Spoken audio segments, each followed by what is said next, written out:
বারাকাতুহু। তাকবীর, নারায়ে তাকবীর। কাফের কাফের কাফের কাফের। আসসালামু আলাইকুম ওয়া রাহমাতুল্লাহ। নাহমাদুল্লাহ তাআলা ওয়া নুসাল্লি আলা রাসূলিহিল কারীম, আম্মা বা'দ।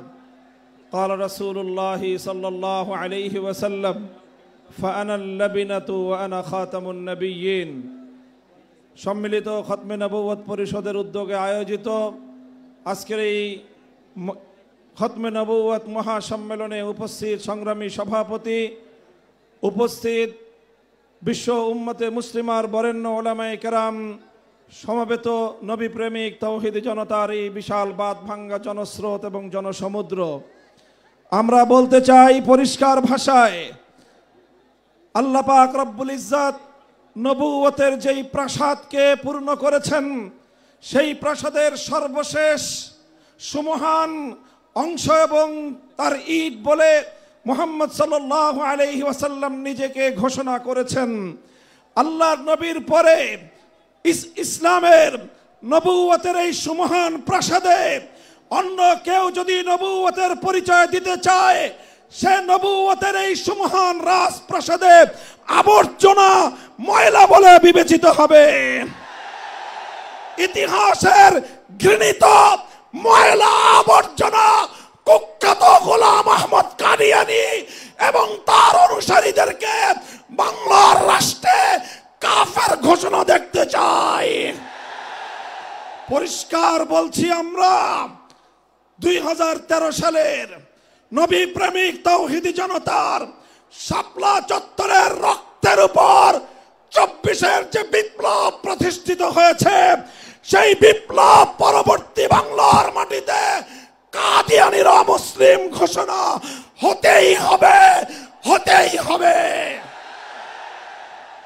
সরকারগুলোকে বলতে চাই, আমাদের পূর্বপুরুষ খতিব ওবায়দুল হক, শাইখুল হাদিস আল্লামা আজিজুল হক, সৈয়দ ফজলুল করিম পীর সাহেব চরমনাই, মুফতি ফজলুল হক আমিনী থেকে আল্লামা আহমদ শফি রহমতুল্লাহ আলাইহি, জুনায়েদ বাবু নগরী, সকলেই কাদিয়ানীদের খতমে নবুয়ত, এই কাদিয়ানীদের অমুসলিম রাষ্ট্রীয় ঘোষণা শুনে যেতে চেয়েছেন, দেখে যেতে চেয়েছেন।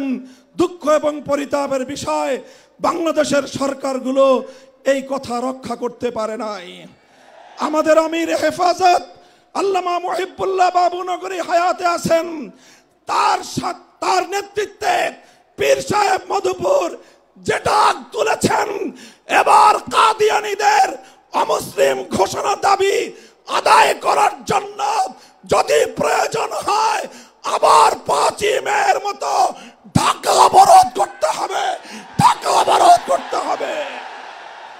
শুধু ঢাকা নয়, প্রয়োজনে জাতীয় সংসদের দিকে লং মার্চ করতে হবে, বাংলাদেশ অবরুদ্ধ করতে হবে, সকল রাজনীতি বন্ধ করে দিতে হবে, পার্লামেন্ট অচল করে দিতে হবে, সচিবালয় বন্ধ হয়ে যাবে, বাংলাদেশ থমকে দাঁড়াবে। কাদিয়ানীদের অমুসলিম ঘোষণার দাবি আদায় করতে হবে। রক্ত দিতে হলে রক্ত দিতে হবে। জীবন দেওয়ার জন্য, খতমে নবুয়তের দাবি আদায়ের জন্য মাথায় কাফনের কাপড় বেঁধে শহীদ ঈদগাহে যেতে কারা প্রস্তুত, কারা প্রস্তুত? ইনশাআল্লাহ এ দাবি আদায় হবে। আর যদি সরকারগুলো দাবি আদায় করতে ব্যর্থ হয়, আগামী দিনে আমরা পার্লামেন্ট গঠন করব, আমরা ক্ষমতায় যাব, আমরা কাদিয়ানীদেরকে জাতীয় সংসদে আইন পাশ করে কাফের ঘোষণা করব, অমুসলিম ঘোষণা করব ইনশাআল্লাহ। নাসরুম মিনাল্লাহি ওয়া ফাতহুন করিম।